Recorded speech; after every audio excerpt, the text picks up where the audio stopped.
We are live. Here we are.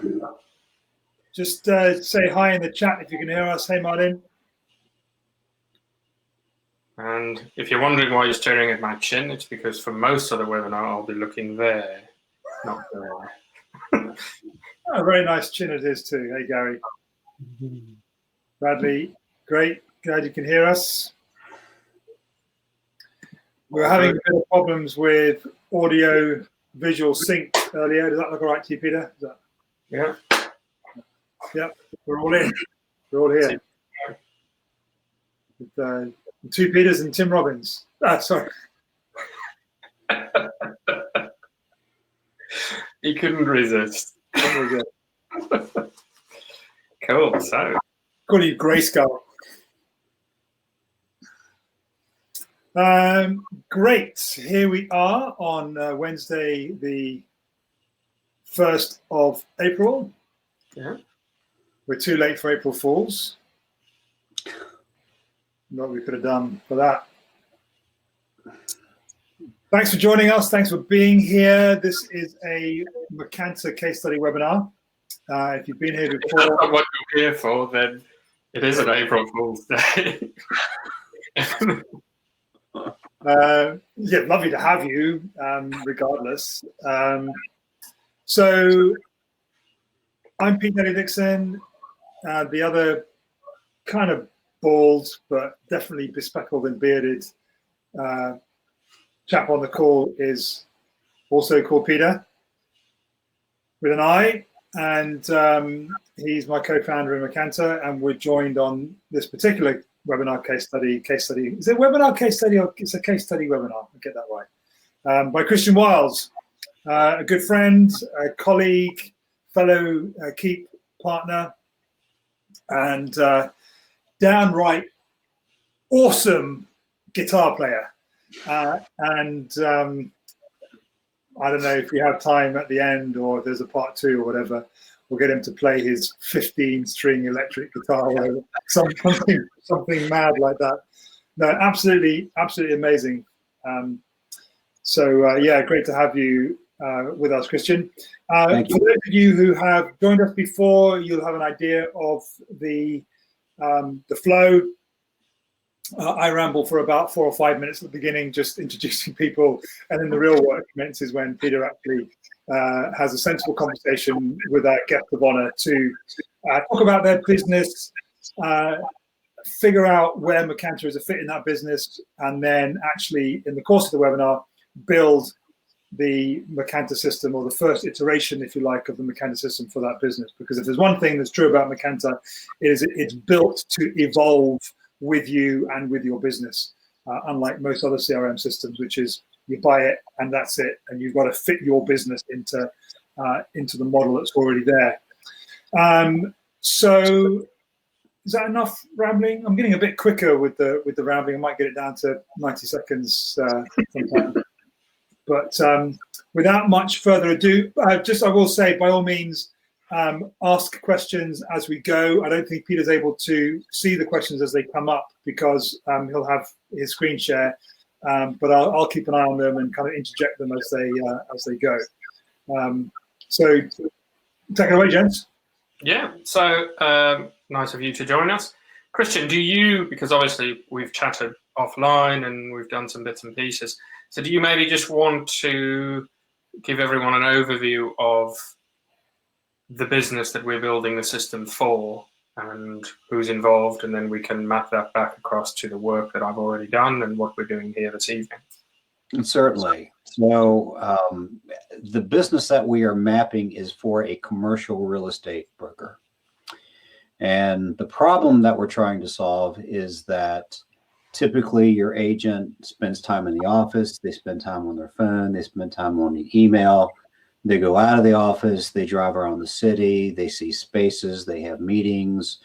There's a whole lot of documents, there's moving parts and pieces with calendars, and your typical transaction has quite a number of people involved in the transaction. So it's kind of this perfect fit for Macanta and the data objects architecture view of that. So as I was thinking about this and the CRMs that I'm used to dealing with are, you know, one-to-one relationships between contacts and emails that go out for those contacts. And we all are familiar with that type of thing where we have an email that goes out for a specific contact record. Well, I'm looking for notifications that are going to be going out based on different objects, whether it be a building is an object, or a meeting is an object, or some event is an object. So all those things kind of mix together. That's the solution that we're trying to build for. Cool. And I sent Peter over. Peter Squared, is that what we call you two guys? We've been called worse, I can assure you.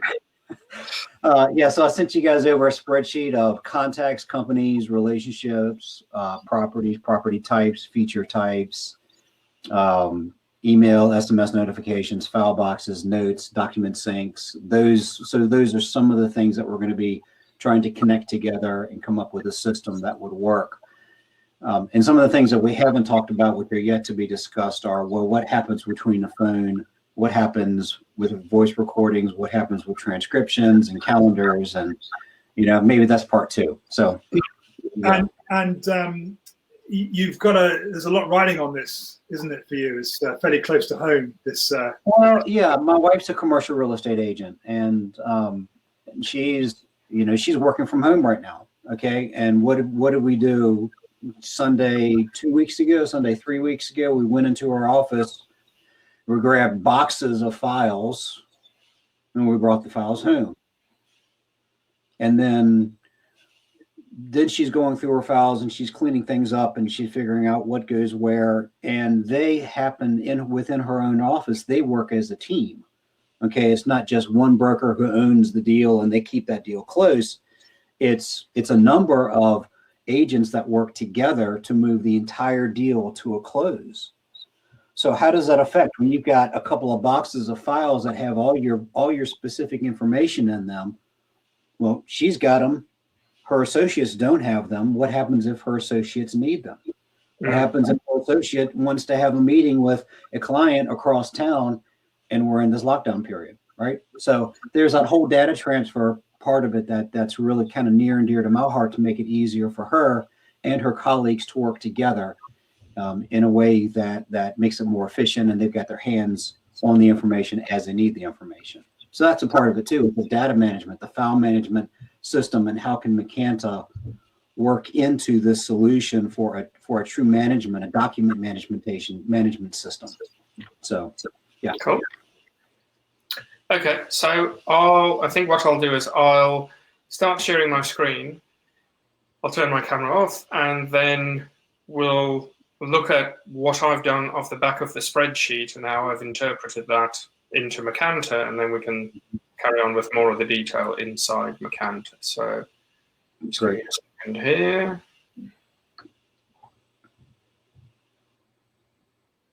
This will all work. So camera's gone. By the way, if it appears that I'm swaying back and forth, I actually am. I work at a standing desk all day, and I'm constantly in motion. So that's what's going on here. I'm not sitting in a bouncy chair. So if I've done this right, everyone should be able to see Macanta now. Yes. All good? Yeah. And if you hit the little negative sign at the top of the screen, that should open up more even, right? Yeah. Good. Yeah, you can move that out of the way. Just hide the Demio bar at the bottom. That really gets to you, doesn't it? Yeah. There should be a competition for how long before he first mentions it for this. So if we go to the spreadsheet, then obviously we all understand what a contact is. I've taken, and my language will become clear as we go, but I've taken companies to be a data object in Macanta. And what that allows you to do is connect contacts to companies by one of the relationships that you've highlighted here. And we can look at which ones are required for the companies. And then I've taken properties as being another data object type, with then a lot of details around those properties.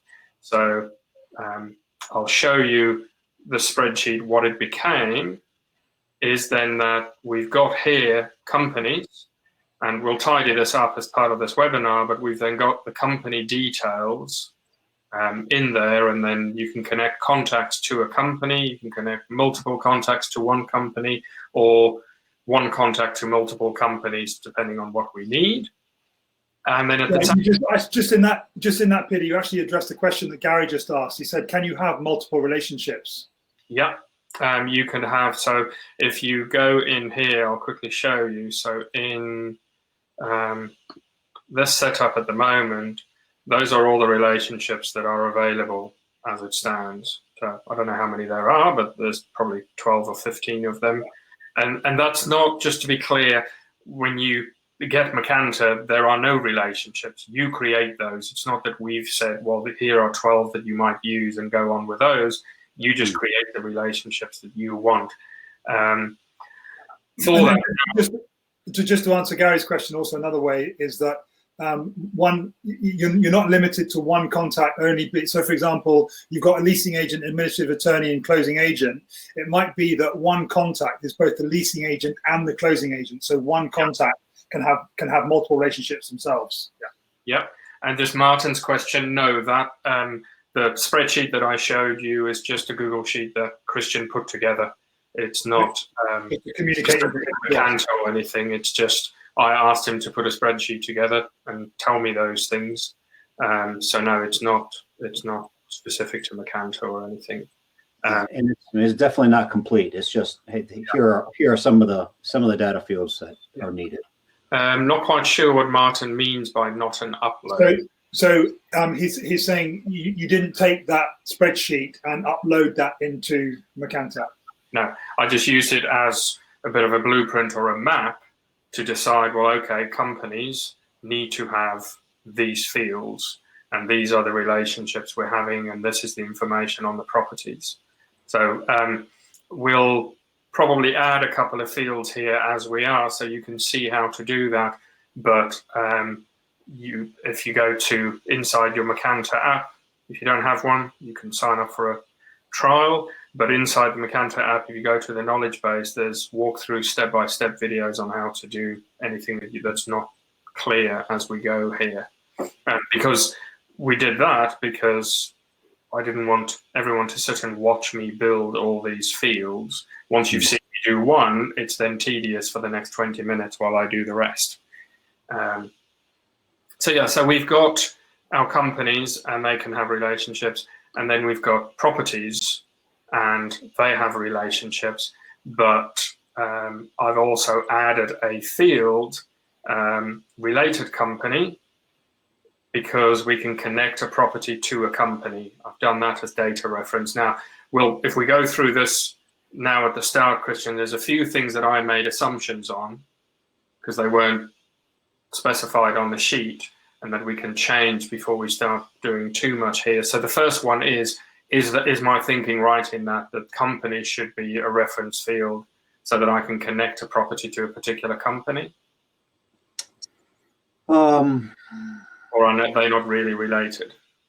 Well, it's interesting because a property is going to have an owner, and the owner could be an individual or it could be a company. Yeah. Because the way I saw it was that companies, at each company, there will be a key contact. At each property, there may be a key contact or an owner, but you can easily just leave. It's not a compulsory field. So if the property is not owned by a company, then you just leave the field blank and it doesn't really matter. Yeah. I think it's a hard question to answer. It really is, because as I look at this, I can see a case for kind of a multi-layered approach. Yeah, a company could have a key contact depending on what the relationship of that company was. For instance, you've got the broker of the real estate company who would be the key contact for the company, but you've got a property manager for the company who would be the key contact for the company for that specific property, right? Yeah. So, yeah, it's which is just at the moment. So this is just for for Gary, I can show how we add a relationship, because you don't have one called key contacts at the moment. So all I need to do is add relationship and give it a name. And you can give it a description if you like, and save. And that's now available as a relationship. An answer to Gary's question, at the moment, you can't connect a property to multiple companies, but that is in the works, but it's not available at the moment. Just going back to that, Christian, so for the moment, do I leave it as reference data or take it out? I think companies would definitely be reference data. Okay, cool. Yeah, because we would want to reference companies. Yeah, we would definitely want to reference companies as a list and build up one company and have it available. Does everybody understand what the meaning of reference data is? I think that'll come once we start adding something, and we can then show what happens with it. I think that's easier to do than try and explain it as a concept. So what I wanted to do next is, you can see both for companies and for properties, the layout of it is a bit of a mess. So if we just go in and create sections and subsections, then everyone can see how easy it is to manipulate the interface to be the way that you want it. So if we start with companies, under the connector, I can then just go in and amend those. So I'll tell you what I thought, and then you can tell me what you actually want. So because we don't have that many fields on a company, I thought there's no point having different sections, but we can put the company name and the phone number in the subsection and put the address in a subsection. Okay. They're just in two columns next to each other. Okay. Seem all right? Yep. Okay, so I can move that one up so they're by each other. And then here I can just go and create a subsection called details.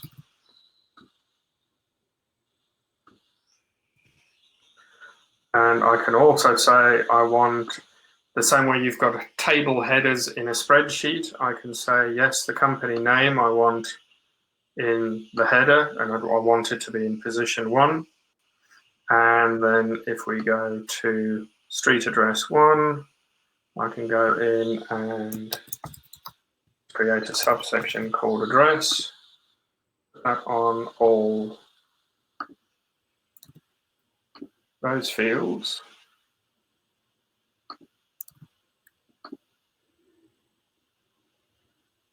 Are there any other fields that you would want in the header, Christian?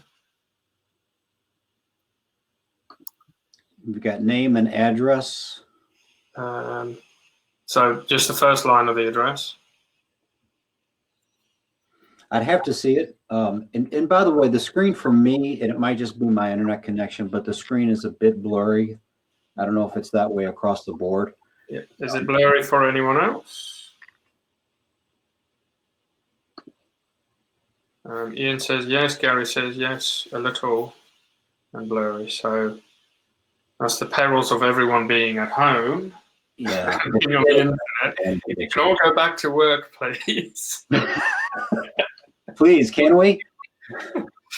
Okay, so let me just do this.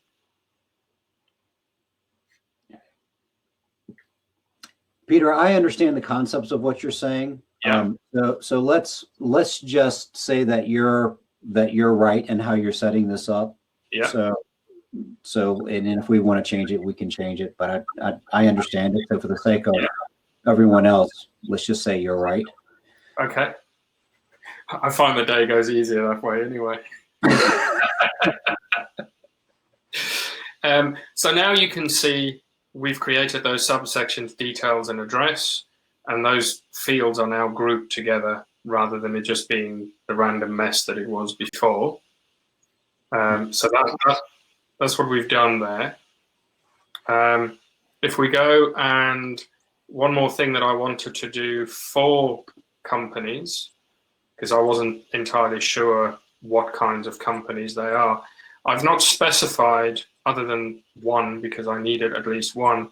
what relationships out of your list would relate to a company rather than a property? Would relate to a company rather than a property. Yeah. I have just, quite frankly, I have always thought of relationships as being human. So a relationship is tied to a contact and is not necessarily tied to a company. That's always No, been. what I mean is, me as the contact has a relationship to a company. Okay. And therefore, what I mean is, can I be the broker at a company? Can I be the leasing agent at a company? Or am I the leasing agent for a property? Am I the administrative at the company or at the property? I just want to know which out of these relationships should be available at the company level. I haven't given it that much thought. Okay. I would say from an administrative perspective, for a brokerage, a broker, you'd have a chief broker at a company. You would have a leasing agent at a company. You would have an administrator at a company.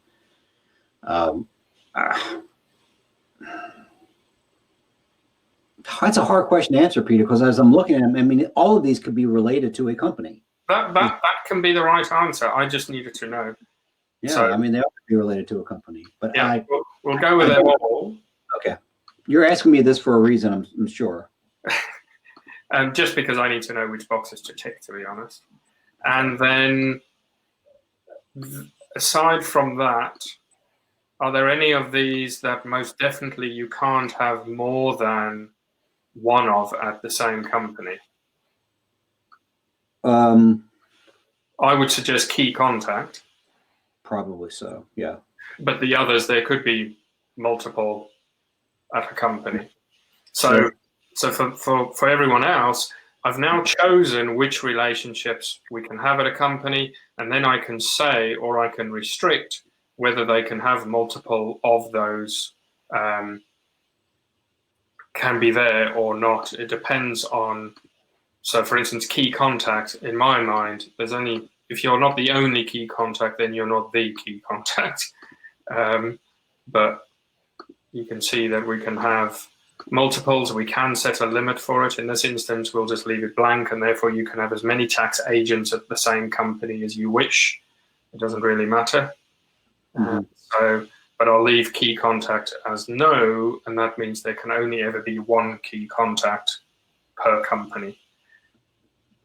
But you can, obviously, we live in a world here where we're not pouring concrete, so you can change it as you need to. So now, if we just go and do the same and tidy up the interface for the properties before we start doing the other stuff. So here we've got quite a few fields. And if I'll just flick over to the spreadsheet, then obviously we've got property address would be in one place. I wasn't sure what you meant by this owner, whether that's a relationship or. Yeah, I put that in after the fact. That's who owns the property. Who is the owner of the property? Okay. And is that a company or is it a person? And it can be people. It's usually an LLC that owns a property. Okay. Or corporation of some sort. Yeah. All right. So I'm going to put the address details in one subsection, and then I'll create a section called property overview, maybe, and we can see which of them need to go in there, and then we can move on to the other sections, and you can tell me where I've gone right or wrong. So if we just go here,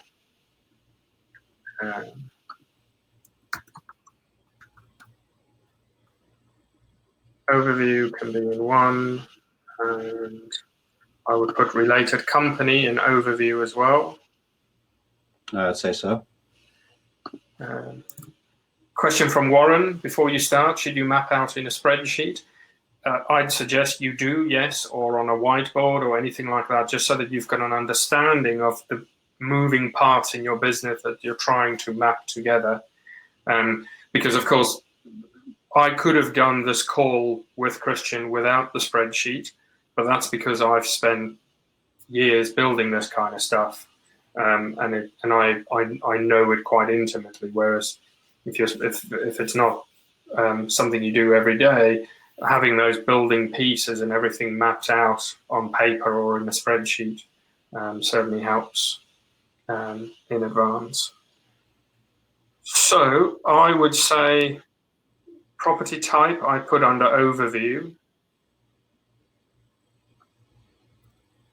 there, and what I might do is just move these up. They don't have to be next to each other to be in the same subsection. I just find it's a bit easier to keep track of. And we can go with address. You want address? Yes, address. Let me just see. Do we have phone number for a property? Probably not. No, so that's fine. I was just going to say whether it should be contact or address. But if we go with address.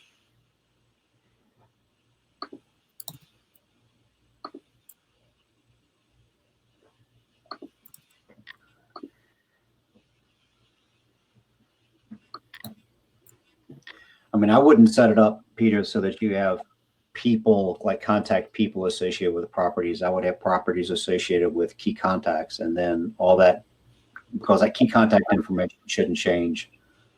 Like I don't have, if I'm an agent, I don't have 20 cell phones. No. For the property that I'm representing, right? Yeah. So I got one cell phone. Call me there. Yeah, yeah.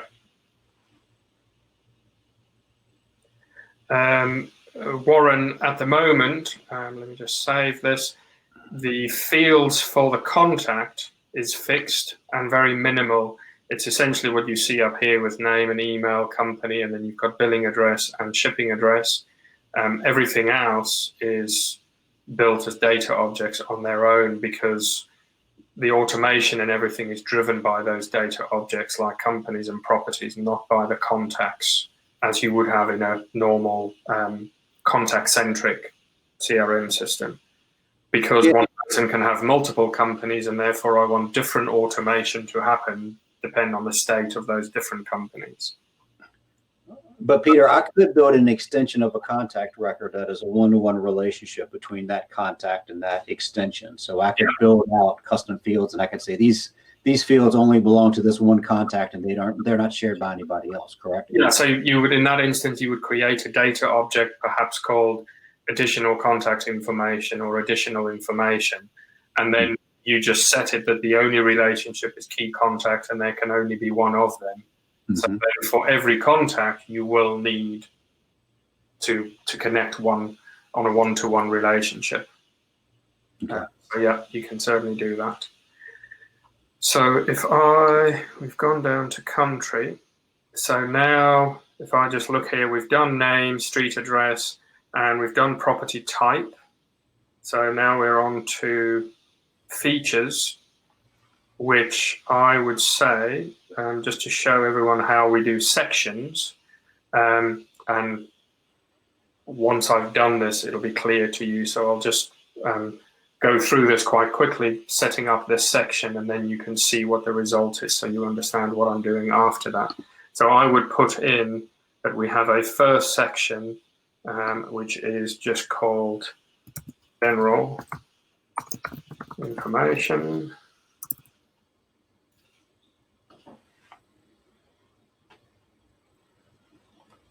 So overview ends up being a subsection inside general information.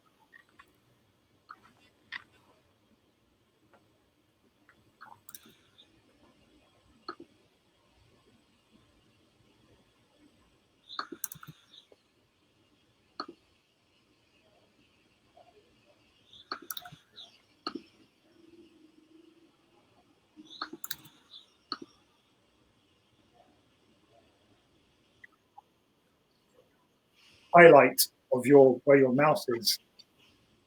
It's really hard to see. There's such a lag when you're scrolling the screen. Yeah.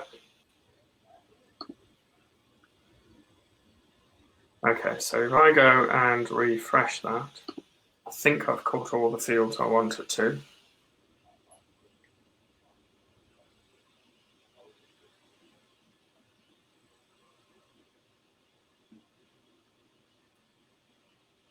we now go and look at our property,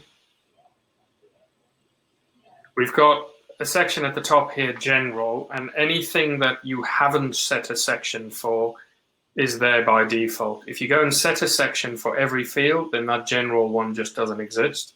But I'll close that down, and you can then see here's the general information that I've created, and we've got our overview information, and we've got our address information, and that's then in one section. So we can now go in and create perhaps a section called features, and then put all our feature fields inside that section and inside subsections in that.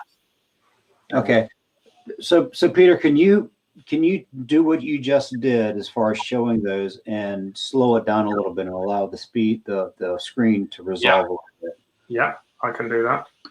Because what I'm seeing is you've got properties and you've got property types that are under properties, and I didn't see, and then features that are there too, and I didn't see exactly how those connectors are working. Okay, yeah. So I'm inside properties because what I interpreted your spreadsheet as property type, these are all options of the property type. They're not an item of connector data. They're not a data object. They're just a drop-down field, and you choose what property type it is. That's correct. Yeah, okay, so I got that right. So, and then these things are all features because they are individual fields, but I'll do the next round slower. So let me just get that. So what we want to do first is get these into the right section, and then we'll get them into the right subsection. So the first one we want to do is total square footage, which we want to put into a section called property features, okay? Okay. So if you have a look, I'll scroll up a little bit. So down here we have section name, group fields by section. So all I need to do is create here, just type in property features. And now any field that I put in the section name property features, they'll all appear together in that section. And then I can go in and I can then put them into subsections within the property features section, if that makes sense. So for instance, you've got different things we'll see. You've got sizes, and you've got rates and bills and different things. So we can put those into subsections so that when the user comes to the record, it's just a lot clearer where all the different information is and what goes together. Okay. Okay. So I'll do, in the interest of time, I'll do another one slowly, and then I'm simply copying property features and going to the next field in the list, and in section name here, I paste it. Answer to Gary, no, the general, not the one that I created called general information, but the section called general is a default because we have to put the field somewhere when you create them. So any field that you don't specify a section name for will appear in that general. You can then still set them up in subsections within general without creating a section name, but it's just like a default bin where we put all the fields that you didn't specify a section for. You don't have to create the general one. So on this field, all I did is paste in section name and paste property features, and then I go to the next one and I'll go to section name and I'll paste it in again. Now these ones are all property features, so I'm simply copy and pasting. If you have any questions in the meantime, please ask. I'm just going to go through these and copy and paste them all because there's quite a few of them. So there's going to be a header that says property features, and all of those fields are going to show up underneath that column header? Yeah, and we can then, it's a section header, and then we can create the 4 subsections to group the fields within that, within the features section. Okay. So this part of what you're doing here is you're relying on the string that's within that field to actually group together.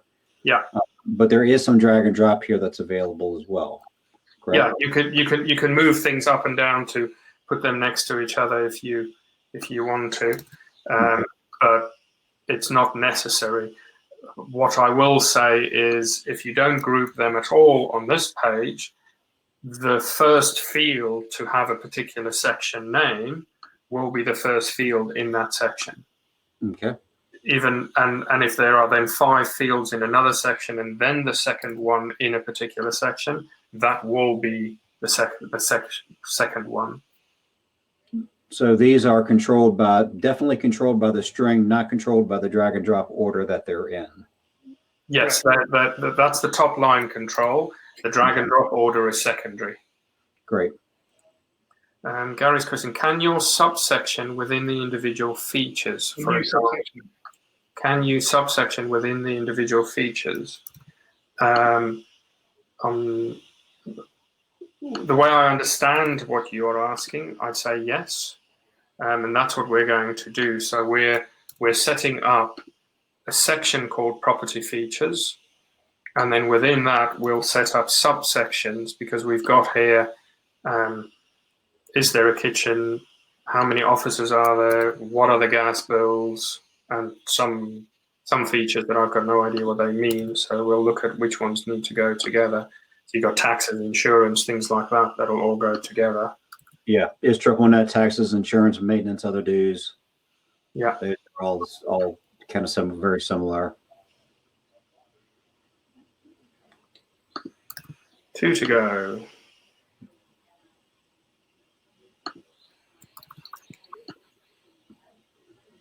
Okay, so just as an example, I've just spotted available date, which was our last field here.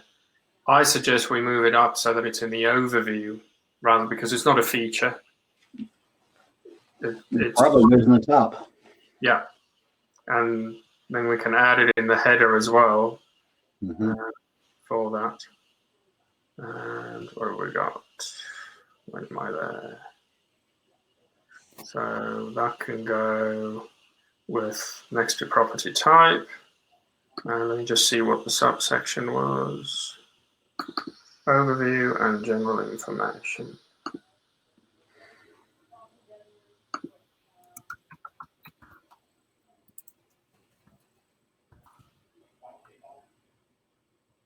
Okay, so save that, and then you can see the result, and then we can do the subsections that Gary's asked about.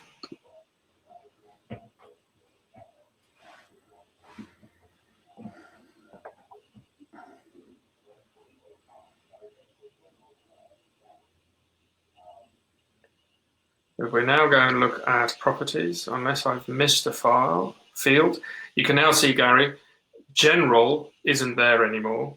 I created general information, so that's there with my 2 subsections of overview and address. And you can have up to 4 subsections.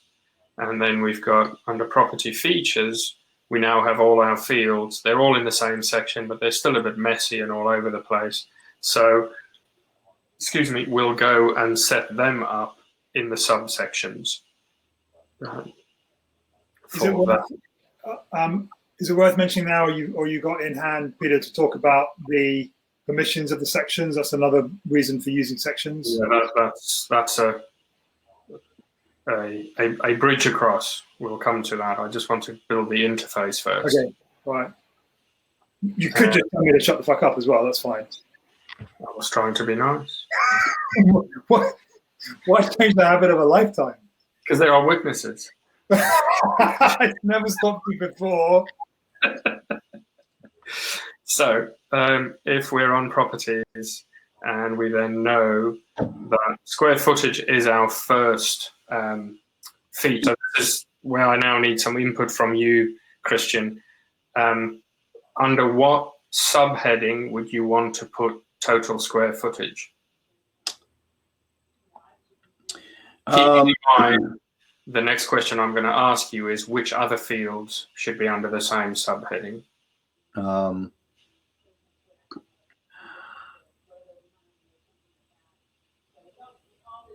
Why don't we create, and I'm just pulling this out of the hat here, but why don't we create a section called, or subsection called dimensions? And that'll be square footage, road frontage, acreage. That's quite good. So so we'll do that, dimensions. So road frontage for you is a dimension, yeah? It is a dimension, Okay. yeah. It's how many linear feet of road frontage do we have? Okay. So for me, I just interpreted that as a yes, no. So you can see I made it a radio button field with yes, no as the options. So to change that, all I need to do is set it as a decimal number, and then that's what I can put in there. Okay. We'll have that in the same subsection. Acreage would be the same. Mm-hmm. Anyone watching this has ever dealt with a system where once you've created, if you do have customization ability, once you've created a field, you can't then change the type. We experience that pain too much to repeat it. Yeah. So yeah. What is zoning? I wasn't sure. Zoning is business, like business zoning. How is it zoned? Is it industrial? Is it agricultural? Is it business one? Is it what is the zoning? So it's usually in the U.S. it's a letter and then a dash and a number. So, okay, so it'll be a drop down, really. I think so. Yeah. I think we could probably drop down. Okay, and can I just put dummy options in for the moment, just so that just put A1, B1, B2, B3, C1, C2, C3. That's probably fine. R1, R2, R3.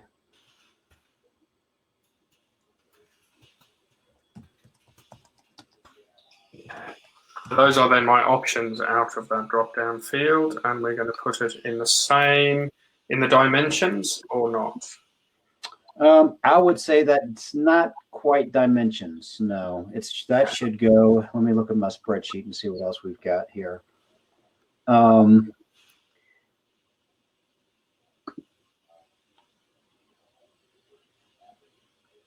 would say that this is going to go over under government/use. So zoning, parking spaces, traffic count. Okay, I'll come back to that one. Okay. If we go, so warehouse clear height, would that be under dimensions? I would say so, yeah. I'm just going to get that.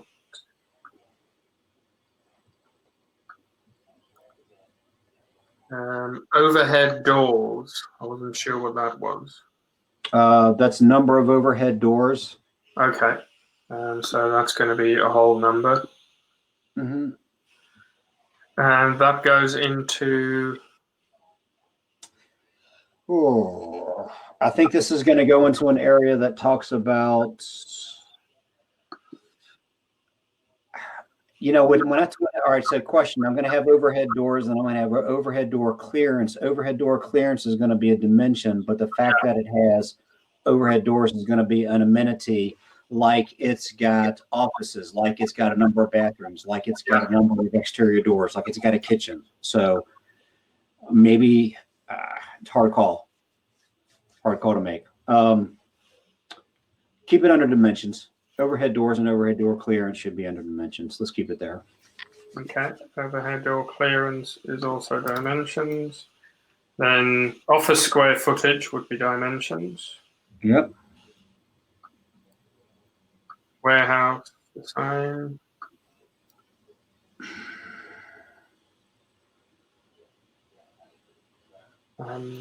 Yes, Martin, we can catch up tomorrow, no problem. Parking spaces, is that number of?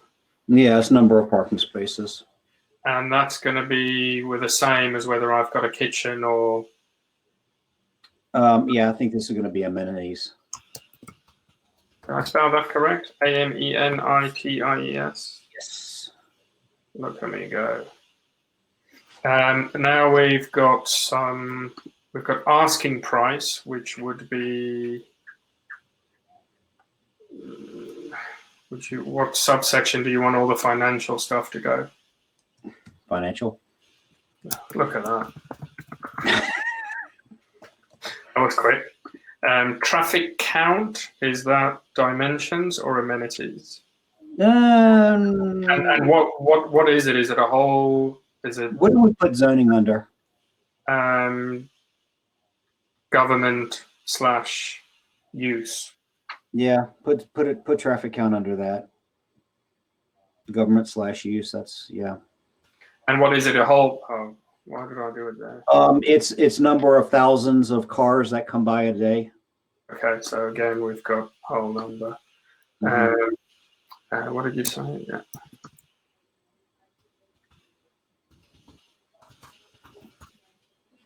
Government use. Okay.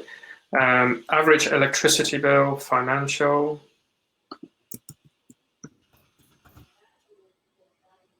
Average gas bill, financial.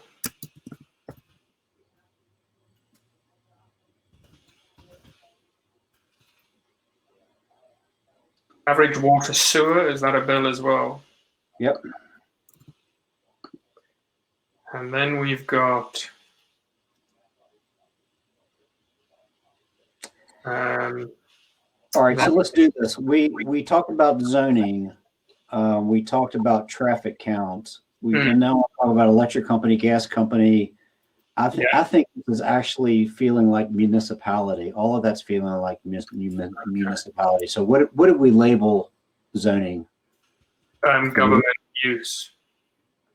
Yeah, I would put all that under municipality, zoning, and I would just get rid of government. So let's put zoning, traffic count, gas company, electric company, all of that under municipality. Okay, I'll go back to zoning and traffic in a moment. Is that it? I was just going to say something very sarcastic, but I'm holding my tongue. I'm just going to. Which is? I'm not going to do it. Okay. I'm not going to do it. No, I'm going to spin it in a really positive light. I just love how you can make a change to the system, and your labeling and your naming convention of the system isn't bastardized because you happen to change your mind. Yeah. I love the fact that you can stay pure, and it translates to the system, and you don't see a bunch of garbage. Now, what I do see, and I know this behind every custom field that you create, at least I think, when you create a custom field and you change the name, the underlying identifier of that field still remains because that field has an ID, right? Yeah. And that's getting into the technical part of it. But that ID remains, but whatever it is about that field, you can change. You can definitely change it, but the ID is going to remain. Yeah. But that field ID is it's a string of characters that makes no sense anyway unless you know it's a field ID. Yeah. Yeah. So that field underscore K8H5VLIG. That's not going to. Yeah, that's not going to change if you go number of offices and change the name of it. No. Number of offices, subsection amenities.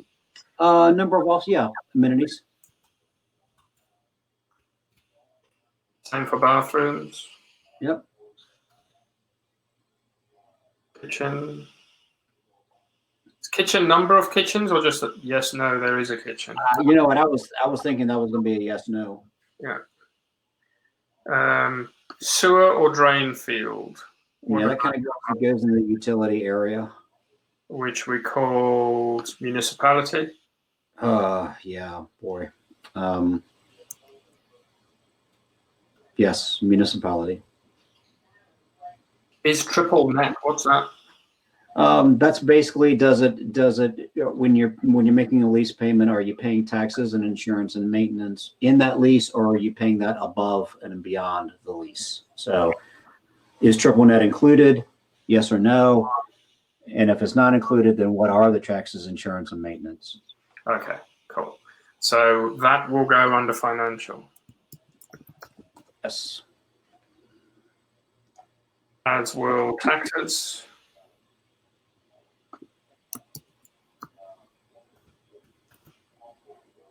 Gary, can you give me an example of what you mean by moving the data from one place to another in the CRM?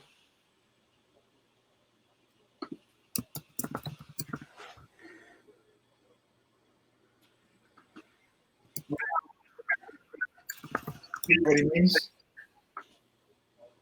Yeah, if you can do that, I'll let you drive. I carry on doing this. But I'll allow your webcam microphone, Gary, if you just want to turn your microphone and ask the question.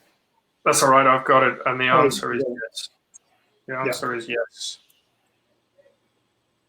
So let me. Complete flexibility, Gary. So let me just set these up as well. No, I'm gonna ask a question here that I think I know the answer to, but I'm not certain. When you're setting this connected data up, and we're saying, is it contact specific? Because this is a property and is going to be, all the features of the property are going to be the same. And that means that these are not contact specific. Correct? Yeah. Okay. So even though you've got the label on that contact specific as a label, is it really contact specific or is it data object specific? What do you mean up here? Yeah, that. Yeah, that's saying, so just to explain to everyone, what the contact specific field does is we're saying here that that field is not contact specific because it's not different for every contact. And the easiest way to explain contact specific is if you think about a flight, if all three of us book ourselves onto a flight, we all have the same departure time and date and place, arrival time, date and place, the same flight number, the same airline. Those are all non-contact specific fields. It doesn't matter which contact it is, the values are the same. Our seat numbers are different for each of us. And therefore, if I look at a flight through the lens of a particular contact, I see a different seat number value in that field than I do for a different contact. So you can think of it as in this instance, we're saying, well, this is a field called other dues. The dues are not different depending on who I'm looking at. But what you could have is, let's say, for instance, you were renting out this property and there were different offices, all identical, or let's say they're not identical. Let's say there are 10 offices of groups of 5, different sizes, and therefore different rates. I can connect 10 contacts to this data object with the relationship tenant, and I can put their individual office size, office door number, and rent rate in those fields to be contact specific, so that I've got one property, but when I look at 10 different contacts, I can see that they don't all pay the same rent. That's why the field is contact specific, because it changes depending on which contact I'm looking at. Whereas the ones that are non-contact specific, that we say no, it doesn't matter, it's irrelevant which contact it is, the value is the same. Same as your flight number and your flight time is the same, but our seat numbers are different. Does that make sense? It does.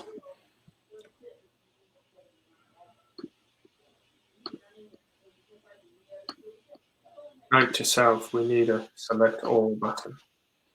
I thought exactly the same when I saw you ticking them all earlier. Yeah. So now hopefully I have called everything financial and not some financials, but we'll find out. So now that I've saved that, if I refresh, we'll then see that those features, the section has subsections with the fields grouped in those subsections. And if my broadband plays along, now we can see here we've got property features, and we've got our 4 sections with dimensions, municipality, and you can see, Gary, you asked the questions about zoning and traffic count needing to be next to each other. Whilst on the setup page they didn't follow each other, they were in that order within the same subsection, and that's why they ended up here next to each other, and I didn't need to move them around on the other section. But there you can see we've got our 4 sections, and therefore it's very easy for a user, a member of your team, to come in and say, okay, I'm here to look at what the asking price is or what the average bill is. I'm here to look at financials. It's very easy for me to find it because I'm just looking in a column. I'm not looking through the whole interface trying to find where the information lives. It's a beautiful thing. And then just before we move on, I want to show just another feature. So I'll do that with, let's see, one that we had to explain. Well, it doesn't really matter. Total square footage. So I can go in here and we go back, because one thing that we want to get across for people with Macanta is it should be there. You should spend your time training your team to do their job, not how to use the software. So we can have, for instance, under properties, we then have, let's go for square footage, and I've got helper text here. So if you just give me a description of that total square footage, Christian. Yeah, square footage of the space. Total square footage of the space. Yeah.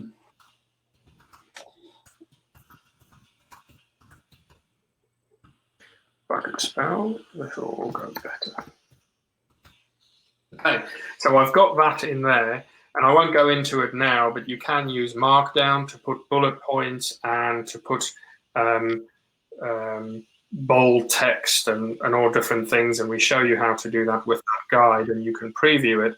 But just to show you what that has done, so it's on the total square footage field that I've done that, and you've got that available on a per field basis. So if I refresh,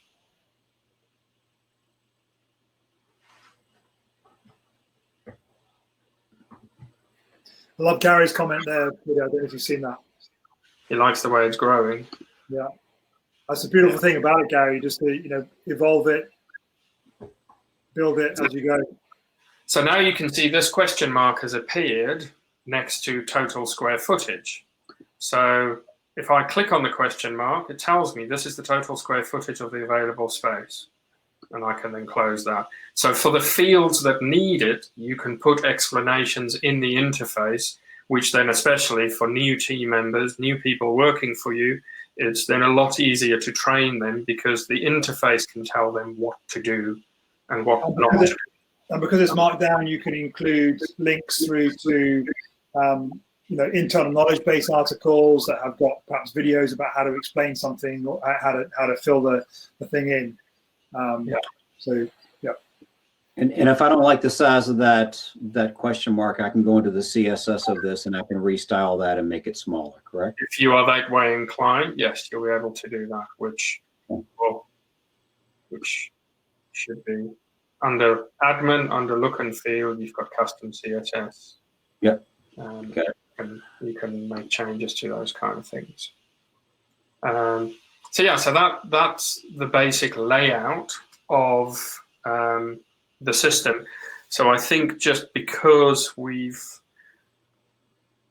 now built the system, and I'm aware that we've not shown you how this is going to piece together, especially with the related company.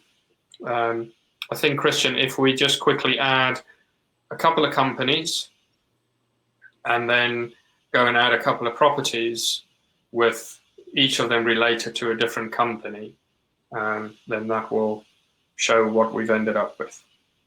Okay. You want to do that live? Yeah. All right, let's just make some up. I'm gonna base this all around the city of Richmond, Virginia. That's where I'm located. Yeah. So let's call a company Hilton. Yeah. And they're at 501 East Gray Street. 501 East Gray Street. I'm sorry, East Broad Street. 501 East Broad. And city? Richmond. Richmond. Yes. Yeah. Virginia. And say 23220. Okay, and I'm just going to use your contact for here, but let's say you're the key contact for that company.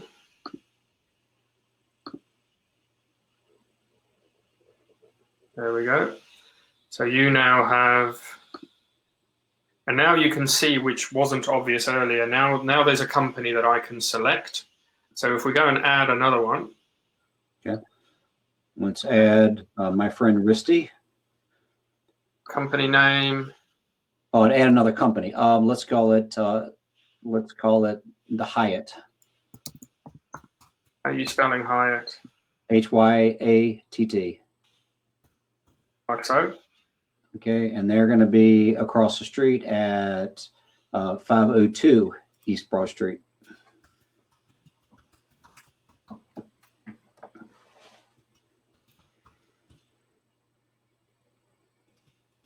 $23220. And just say you work there as well. Okay. Putting me a little thin there, but that's fine. You're going to be busy. So that's now how you can see up here in the header, we've got the Hyatt and we've got the Hilton and you'll see, I'll just pause my screen there. You can see here I've got the Hilton selected. So it says here Hilton 501 East Broad Street, Richmond. When I go and click on Hyatt, then it shows me the details for that particular company or data object. So now I'll just refresh and then we can add a couple of properties and show you how the reference data works. So keep in mind, we've now added 2 companies and we want the ability to connect a property to a company. So as far as Macanta is concerned, we've used reference data for that. And I can show you how to do that if you want, but if I just go and say we're going to add a new property, then we need a name for our property, 503. Let's say apartment 1A.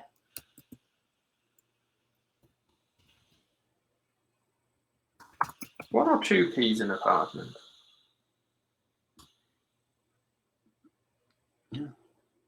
Now, under related company, those 2 companies that I created earlier are now options. And every time you create a new company in this instance, this list will grow and you'll have more and more options to choose to connect the properties with. Now that's because you set the companies up as data references, correct? Yeah. So I'll go in and so let's connect this one to Hilton for the moment. I'm using you again, Christian. You're just going to be the broker for this one. There's something about that data reference. It always puts a smile on my face when I see the things you put in elsewhere appear inside. Yeah. Gary's had to go, but we'll speak to you tomorrow. Yeah, speak tomorrow, guys. So now that you've seen what data reference is, so basically I'm creating more and more companies in the system, and the more companies I create, the more, the more options I'll have in this list as I go. So how that is set up, because you can have multiples of it, you can make it as complex as you want, is when I set up the company name field in the company's setup, I chose here, is a data reference? Yes, it is. So that's all I have to do there. And then when I set up in the properties, I set up related company, all I had to do was my field type. At the bottom, there's now data reference and there's the option of companies as that. Warren asks, is data reference different from data object? Yes. So let me go through that. In this system that we've built, companies is a data object and properties is a data object. What I'm doing with data reference is I'm able to reference the companies in the system on the properties data object, so I can cross-reference between the 2, and that's why that field will keep growing if every time I add a company, I'll have more options in this related company field to select the relevant company of what I want. Does that answer your question, Warren?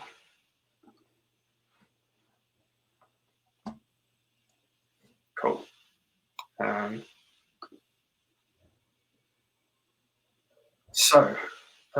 Eugene, my system tells me your email address doesn't exist, so I don't know how you're on this webinar and how you got the email, but it came back as bounced, but very good to see you.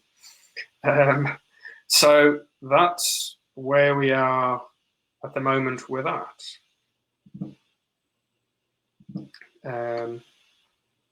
Any questions at this stage before I carry on?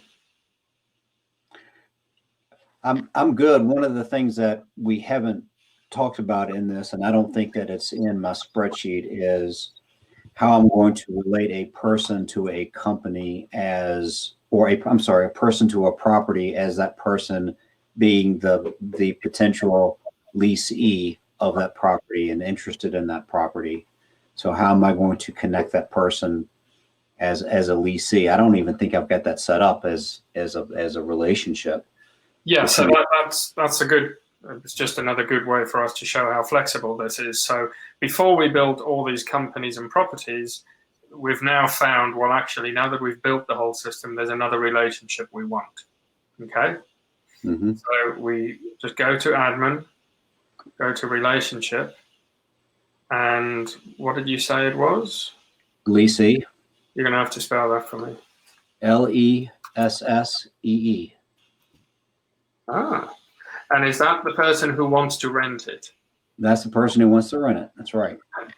So now that we've got that, I have to refresh for the rest of the system to know that I've now added this function. And then I just go, and I'm likely here to be the leasee on a property. So then I just go over to the property.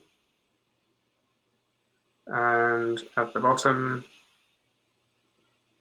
you want to lease that apartment at A1A over there at the Hilton. It's a nice apartment. okay.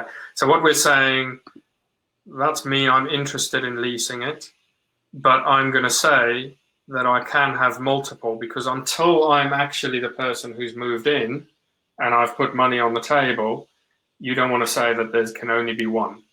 That's right. So you can have another relationship perhaps called occupant, and it's then once I put money on the table and I've signed the contract, then I become the occupant of that property. Yeah, or maybe it's we're going to back it up and say we're going to have one leasee and do make that only one, but we'll have interested parties. Yeah. Document or interested occupants or whatever we want to call it. Yeah. And this is where I need to talk to my wife and say, hey, how do you guys actually do this? What do you call these people? Yeah. Yeah, because it's a bit like the difference between leads and prospects and opportunities and customers. Like, yeah. You walk into two different businesses and they'll tell you their definition of a lead is completely different. So now, let me see, am I in here? No. I don't think anyone's in here. It looks like a no. Okay, so what we'll do is I'm going to add a contact. I'll add my trusty cat, Erwin.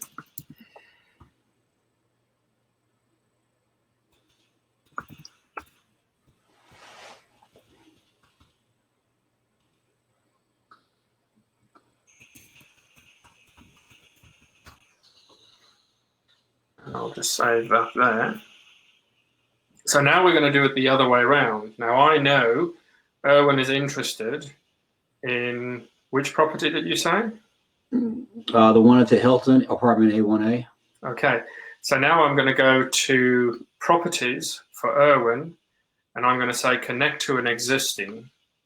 Okay, and then I get my options, and here's the Hilton, for example, and I can say he's going to go and be there.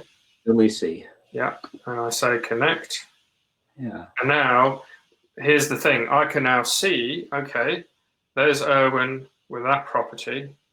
Let me just make sure I've done that right.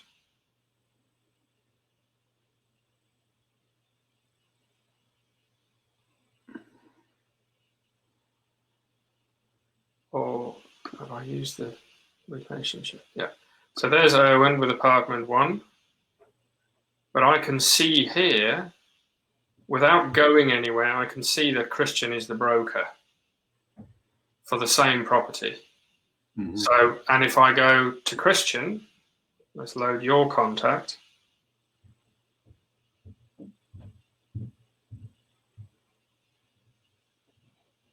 And I go to properties again.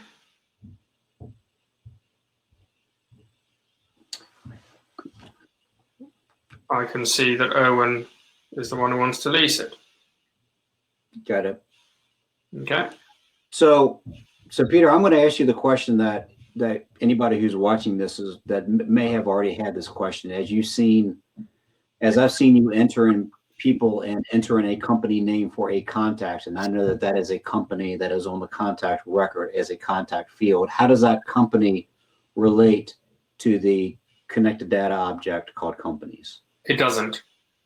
Okay. For the simple reason that in our business, I want to know what company Eugene works at.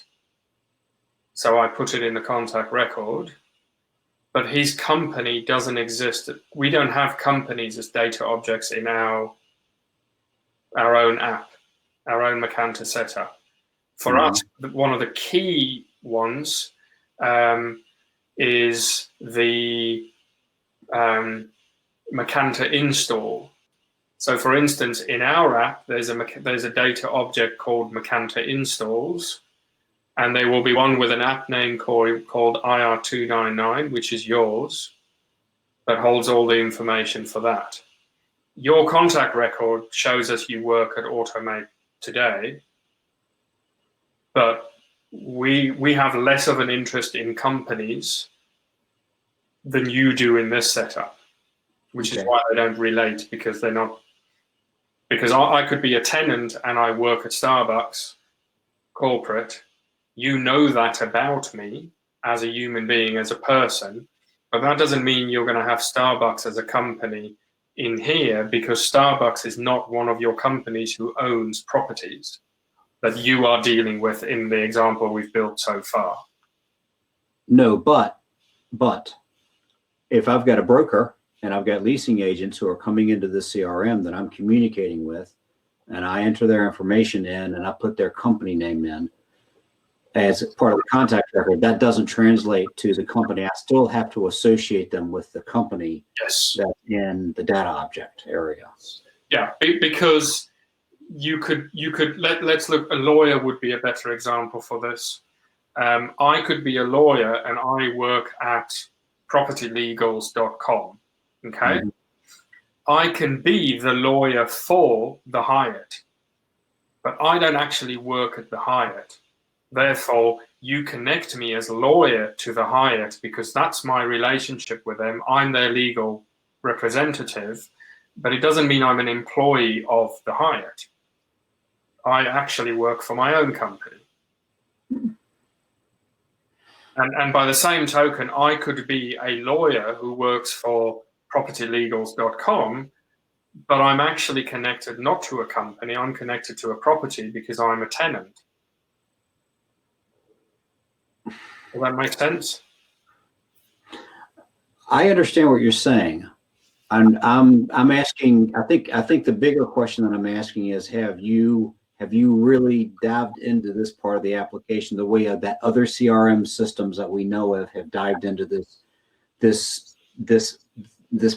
problem of creating a contact, having that contact be related to a company that either doesn't exist yet or it might already exist, and you're associating that contact with that company that already exists when you're first entering it in as a name?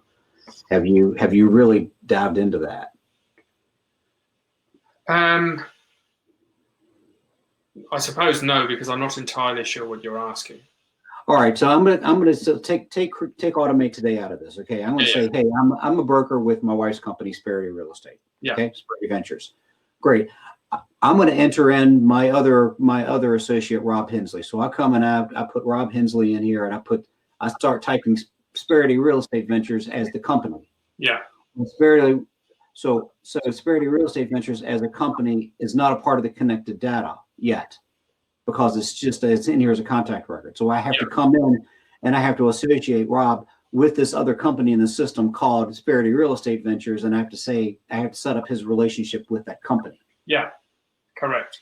So I'm wondering, for the sake of this, should we even have company as a part of this record, as a part of the contact record? Yeah, in an ideal world, in this scenario, no, probably not.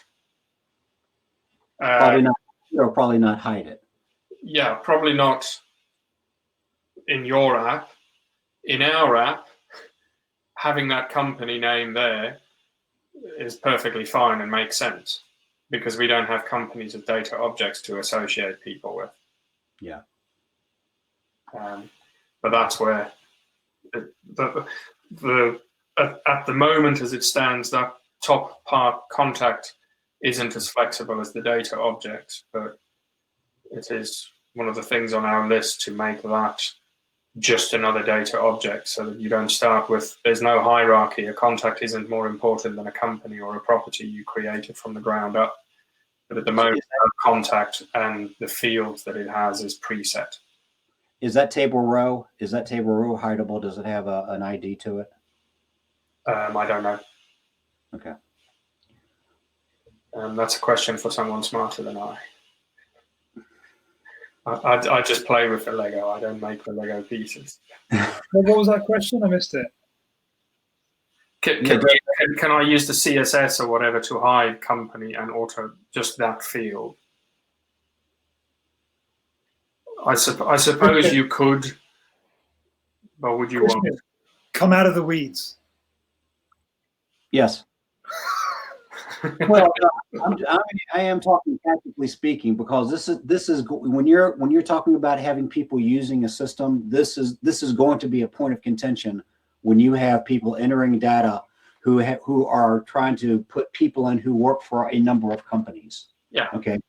And it's gonna be an issue. Hey, I'm one person who might work for a real estate brokerage firm that has 30 agents. Well, I don't want to be typing that name of that company in 30 times and misspell it potentially. Yeah. Right? I want to have that agent associated with that one company. So I'm like, why do we even need the company name? Yeah, I completely agree with you, but I'm very aware that is only an issue because you have a data object called companies. Yeah, got it. And the number of Macanta implementations I've done over the last 2.5 years, I can count on one hand the number of them that actually has a data object called companies in it. Okay. But it's another point of flexibility. Warren, just to say, you can search by company and it'll then show you all the people who are connected to it. So if I just go here, I'll find another company and see if I can do it. So Christian's the key contact here. I'm going to say, can I add Erwin? And Erwin's going to be the leasing agent. And what I should then be able to do is go back to the search page.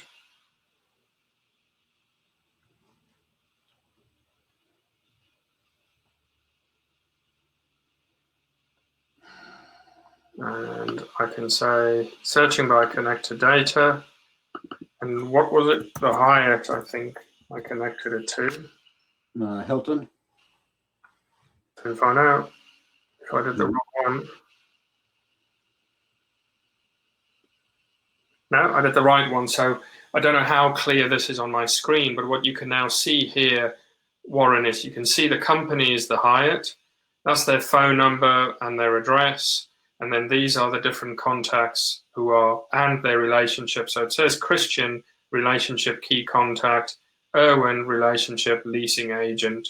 So you can search for the company and see everyone, and then I can say, well, actually, I want to go and do something on Christian's record, for instance, and I can go on from there. Mm-hmm. Built, Peter. It's like, that's just... Like, is there anything you're like? Come on, guys, come on, bring it on, bring it on. Give me something that I can't do.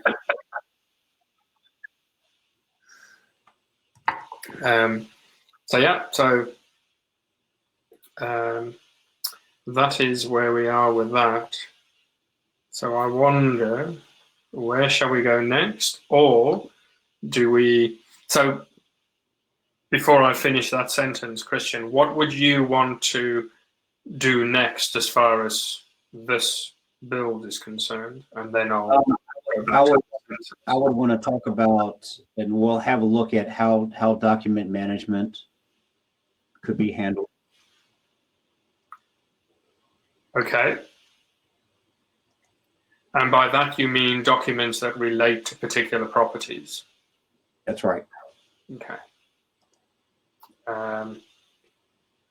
So. And then also documents that I would want to have pre-filled and have merge information to go out. And can that happen? Okay, so that's a question. If I have a Word document that I've populated that's ready for a lease, or a letter of intent, can I build a Word document, put it in the database somewhere, or put it as a file somewhere, and then populate that Word document with merge fields based on somebody saying, yeah, I'm ready to put a letter of intent together for this property? Yeah, so the answer is yes and no. Yes, you can do it. No, you can't do it the way you just described it. Okay. So yes, you can do it, but what you would use is something like DocuSign or a particular document platform, a proposal platform, something like that, and then you integrate it so that we'll send all the merge fields and an HTTP post out of Macanta at the right time to DocuSign, that then populates and sends that across, and then someone can sign the document. And once they sign it, we can then get the signed copy attached to the property. Okay. So that's the way you would do that. And as a general comment, that's the way we look at these things, because someone like DocuSign or Panda Docs, or there's quite a few platforms available, they've spent all their time, effort, and money and experience making document and document signing as flexible and as good as possible. We're not going to go and rebuild that. We'd rather just integrate with best in class. The same way for our business, for instance, we are subscription billing. We have no interest in building subscription billing into Macanta. We use best in class, which for us is a platform called ChargeBee, and we integrate ChargeBee with Macanta for our business so that it does the bits that we need it to do. But ChargeBee is exceptional at monthly subscription billing. So there's no motivation for us to build that into Macanta, because someone else has got a really big team making sure they're the best at it. So we may as well leverage that. So I would do the same for creating and having documents signed. I would take that approach and say, okay, out of the document signing and sending platforms, which one gives me what I need? And then I integrate that with Macanta. But just to quickly show the other side of it, I've now selected apartment 1 here, and what I can do is attach documents to that particular apartment. So I can go here and I want to, Wheel of Death. I'll just take that picture, for instance, and I can open that and upload and save.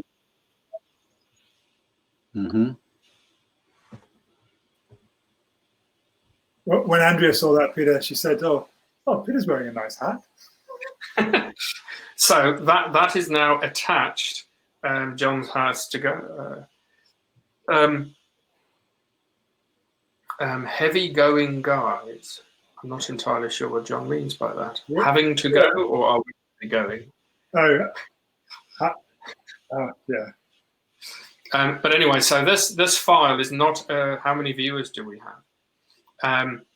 So this file is not attached to Christian or to Erwin. It's connected to apartment 1A. Because I can now.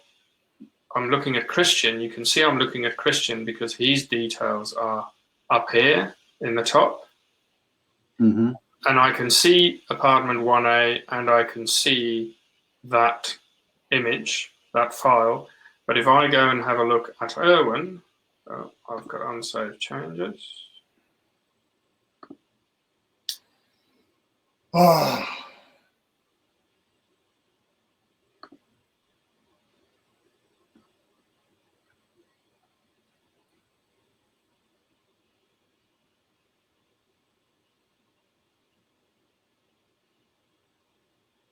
Then I can go back to that property.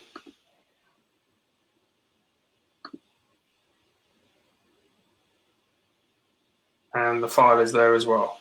Because that property is a thing in its own right. A data object in its own right. And I can then view and download as I need. I have a file box that's associated with the data object is what I have.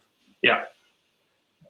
And you can connect, you can save files into that data object, into this particular property via the API. So when it's signed in DocuSign, you can fire it across and attach it here. Mm-hmm. Peter, this is a really comprehensive, exciting build. I'm just conscious that we're knocking on 90 minutes now of the webinar. Did you want to look at automation in this system as well? Do you think it's one part two, or do you think this kind of we've used this to show other aspects of Macanta? No, I'm happy to do it, but I do it as a part two because I'd want to have a conversation with Christian about it in advance. Yeah. Otherwise, we can spend the next half an hour or an hour talking about it and not actually building much or showing much because we're figuring out what Christian wants. Yeah. I just like to echo something that Gary said earlier. I know he's had to leave, but it's been really fascinating even for me. And I've been involved and working with Macanta for sometimes it feels like all my life, but certainly for the last 4 years or so. But just seeing it slowly evolve and kind of take shape in front of you, and it's only an hour and a half. And yet it's got the feel and a sense of like a fully featured functional interface for a commercial real estate broker. Would you say, Christian? Yeah, I mean the bases are there. I mean the roots are definitely there. The foundation of it is there. Yeah.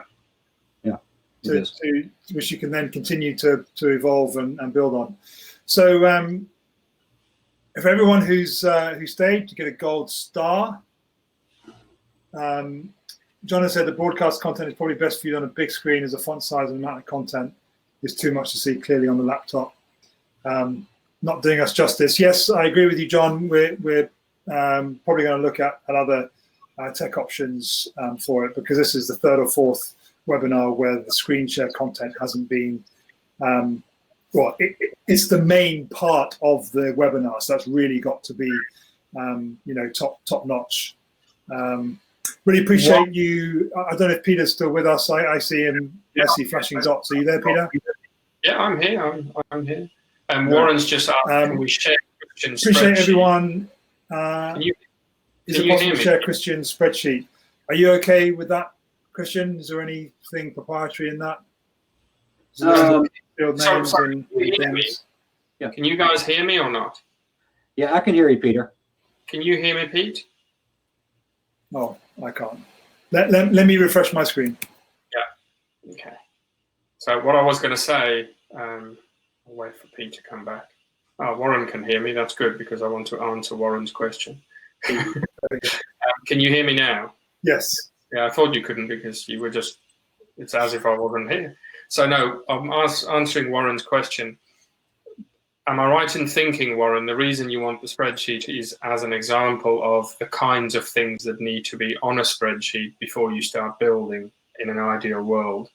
And if that is the case, what I'll do is I'll send out to everyone who showed up a template spreadsheet that we use when we do projects for people, so that you get all the right questions and everything in there, and then you can use that to map out what it is you need to build in your own business, rather than sort of, I mean, with all due respect, Christian's spreadsheet is just what he threw on a page because I asked him to give me some information. Yeah. Mm-hmm. And just to clarify, when we used to do projects, Peter. Yes. That's the template we use when we used to do projects. Cool. Well, it's good. Thank you, Christian. It would be a lot duller without you because I would just make stuff up. And this is really proving the point, Peter, that doing it with a real human with a real business attached behind it is so much more relevant and engaging, because you made assumptions, and without that kind of question and answer with Christian, you wouldn't be modeling accurate stuff. So, all right. So stay tuned for part 2. We'll be here 8 o'clock UK time next Wednesday. You'll start to get emails, I guess, towards the end of the week, but on Monday, about registering for that. So be well, stay indoors, don't infect anyone, don't get infected. Yeah. With COVID-19 or anything else. Or anything else. Yeah. See you then. Thank you. Bye. Cool. Thanks, guys. Cheers. Well. Where does it come from? Oh, God. Go on, shut the